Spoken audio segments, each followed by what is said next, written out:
ஓம் முருகா போற்றி. ஓம் சரவண பவ. என் அன்பு குழந்தையே, இது நீ உடனே கேட்பதால் உன்னுடைய எதிர்கால வாழ்க்கை மிக சிறப்பாக மாறுவதற்கான முதல் அறிகுறியை நீ பெறுவாய். அதை நீ சந்தோஷமாக கேட்க வேண்டும்.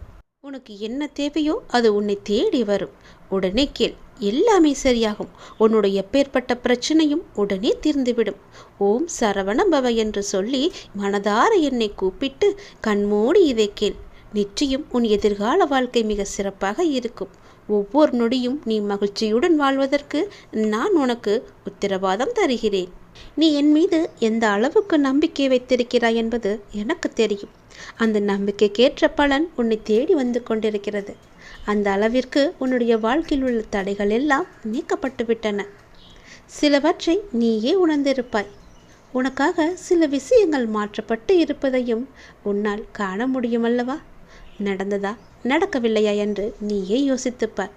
அப்படியென்றால் நீ என் மீது எவ்வளவு நம்பிக்கை வைத்திருக்கிறாய் என்றும் நீயே கேட்டுப்பார். உன்னை நீயே. இதற்கு எல்லாம் காரணம் நீ என் மீது வைத்திருக்க முழு நம்பிக்கை மட்டும்தான். பல தடைகளாக இருந்தவைகள் எல்லாம் உன் முன்னால் நீங்க போகிறது. உன் வாழ்க்கை பயணம் அழகாக இருக்கப் போகிறது. உன்னுடைய வாழ்க்கை பயணம் மிக வேகம் எடுக்கப் போகிறது. உந்து சக்தியுடன் அதிவேகத்தில் சென்று கொண்டிருக்கும் உன் வாழ்க்கை மிக வேகமாக வளர்ந்து உன் வாழ்க்கை நல்லபடியாக அமையப் போகின்றது. நீ எதிர்பார்த்தது போலவே உன் எதிர்காலம் மிக அருமையானதாக இருக்கும். நீ பிரார்த்திக்கும் அனைவரையும் நான் உனக்காக வாழ வைப்பேன். நீ என் ஆத்மார்த்தமாக என்னிடம் பிரார்த்தித்து கொண்டிருக்கின்றாய். உனக்காக மட்டுமல்ல, சுயநலம் இல்லாத நீ உன் வாழ்க்கையில் எப்பொழுதும் பொதுநலத்துடன் இருந்து கொண்டு மற்றவர்களுக்காக வேண்டிக் கொண்டிருக்கிறாய். மற்றவர்களுக்காக உன் மனம் ஏங்கிக் கொண்டிருக்கிறது.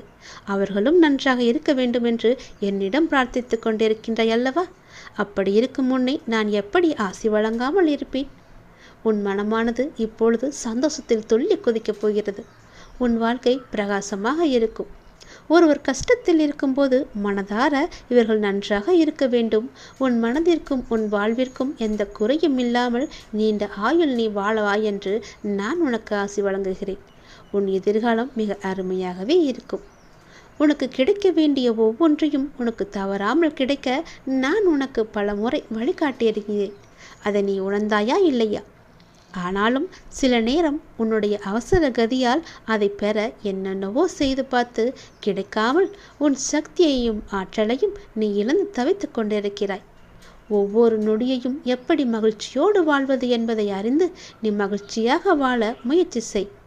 உனக்கு தேவையானது உன்னை தேடி சரியான நேரத்தில் உன் இருக்கும் திசை தேடி உன்னை வரும். கவலையே படாதே. உனக்கானது உன்னிடத்தில் வந்து கேட்பது என்னுடைய பொறுப்பு. நீ என்னிடம் மலர்களை கேட்டாய், ஞாபகம் இருக்கிறதா? அந்த மலர்களுக்கு பதிலாக அந்த மலர் வனத்தையே உனக்கு தந்துவிட்டேன். நீ தண்ணீர் கேட்டாய், அதற்கு பதிலாக அமுதத்தை உனக்கு தந்தேன். அதை நீயும் பருகினாய். பள்ளத்தில் விழுந்து கிடந்த உன்னை சிகரமாய் மேலே எழச் செய்தேன். நீயும் எழுந்து சிகரமாக வெளிச்சமாக எல்லோருக்கும் ஒளி தரப்போகிறாய். வெள்ளத்தில் சிக்கி தவித்த உன்னை கரையில் சேர்த்தேன். பிணியில் தவித்த உன்னை மருந்தாய் வந்து உன்னை காத்தேன். எதில் நான் துடித்தாலும் எப்பொழுதும் உனக்கு துணையாக நான் அப்பா இருப்பார் என்ற நம்பிக்கையோடு ஒவ்வொரு நாளையும் நீ கடந்து கொண்டிருக்கின்றாய். எப்பொழுதும் என் நாமத்தையே நீ ஜபித்து கொண்டிருக்கிறாய். அதுவே உனக்கு ஒரு புது உற்சாகத்தை தரும். உன் வாழ்க்கையில் உள்ள எல்லா சிக்கல்களையும் போக்க அதுவே உனக்கு பெரும் துணையாக இருக்கும். என் நாமத்தை சொல்லி வா, நல்லது நடக்கும்.